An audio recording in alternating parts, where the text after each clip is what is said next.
Yeah, speaking of experience stuff like that, Glenn, some of the things of yours that I was most struck by were the experiential pieces that you've created. What goes into it? What goes into creating an experience like that for you? How do you conceptualize that? Usually I try to think about user interface, like a lot of I guess it's kind of complicated to explain. I always have like a statement to make, right? So if this is my Mm-hmm. statement or whatever, so how do I bring the audience or the viewer into the piece? And to what extent? What's their role in it? And Yep. why? So I have to. So I think at the beginning I was probably doing more like, you know, really junky inventor, bad welding sort of things, sort of like like I'm very fascinated by Victorian objects. They're like Yeah, because I could they're see like that. they're the least economic problems, the solution to a problem, right? Yeah. They're like these big wheels and they've got all these things going on, and they're, they do the trick.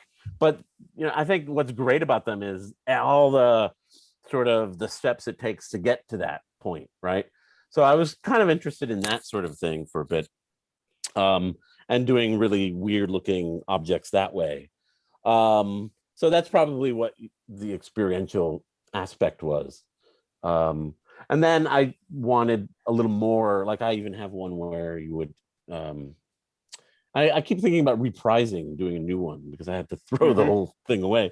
But there was one where you'd climb a ladder and you'd stick your head into this cone shaped thing, which is sort of an extension of the ceiling. And then when you look into it, you're surrounded by model trains lit, sort of like a cosmos of, and it had a lot to do with, what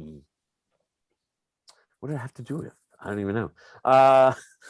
No, it had to do with sort of, um, you know, the small and the big. This giant universe, but starting off as like a very small kind of like an entrance or breaking through that membrane, a small object. Like I would have some object where you'd look into, and then the world would open up, kind of a thing. So, and I think those were sort of influenced by my, some of my experiences with the astronomy class that I was taking, this kind of cosmos that I was interested in. So that's what those were about, I guess. So your work more recently seems to have taken a more overtly political bent. Uh, do you feel like you've always been political in your work, or do you Yeah. feel like that's been a move that it's just become more apparent? No, I've always been. I think it just manifests itself differently. A lot of the earlier work, even those experiential things, had a lot to do with environmentalism, or Mm-hmm. some of the early pieces were like almost like animals, so they were sort of like what we do with, industrialized farming of animals and that kind of a thing. Um, but they're less overt. They're the statement of that is not there. It's in there, but it's sort of, the idea is that it should wash over you, not sort of, point at you, Yep. which is a little different than the work today. I think I'm a little more pointed, um, but maybe it's just because of the subject. I think, which is, Yeah. guns. So I think the subject determines the reaction. I guess. Yeah. I Yeah. I get it. Yeah. I'm a history teacher, and that's something that I've struggled with. I mean, my entire career, but as we proceed more and more, just how overt I become with my students. Mm. And do you allow the sweep of history to wash over people, or do you point people in a more direct, more obvious direction? What's your philosophy with that on students?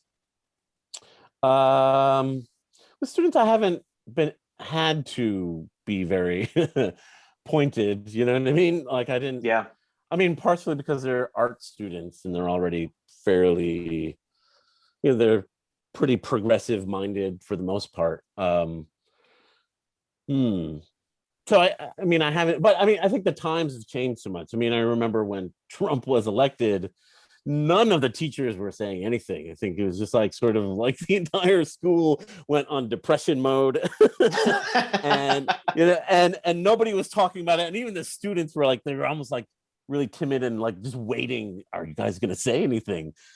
And I did. I wasn't going to hold back, and it was, we took maybe like a whole hour or so just talking about that and what it meant and all this sort of thing. So I think the times, required different tactics, maybe, and certainly throughout the entire past 4 years. And I would even extend that, into the Obama administration, because there's been a lot of intensity going on, between the citizenry.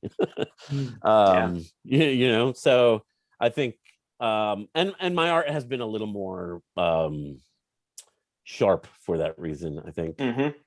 Do you feel like? Yeah, go ahead. No. Go ahead. Finish your thought.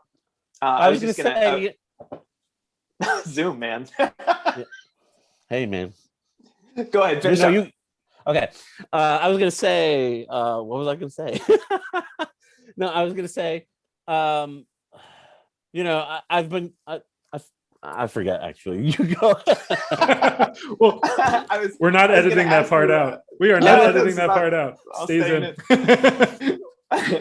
What responsibility do you think politically that the artist has in times like these, or do you think that there's no responsibility? I mean, I don't know that there's no responsibility, but I think what that responsibility is up to the artist.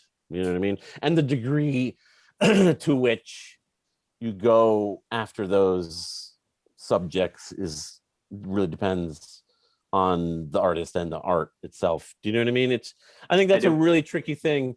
There's a difference between propaganda and art, in the sense that I think art is more layered, right? There's more, or it should be anyway, even didactic art, if it's really good anyway, should have something else to grab onto, you know what I mean? Some other kind of elements that talk about the human experience.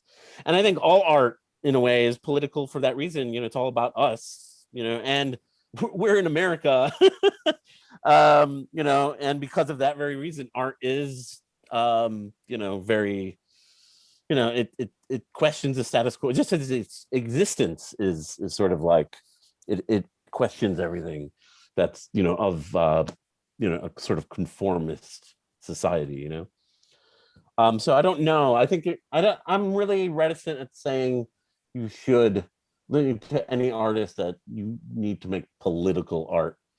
I think it'll come out, whatever. If you have to say what you have to say in an honest way, it'll come out in whatever way it needs to, I guess.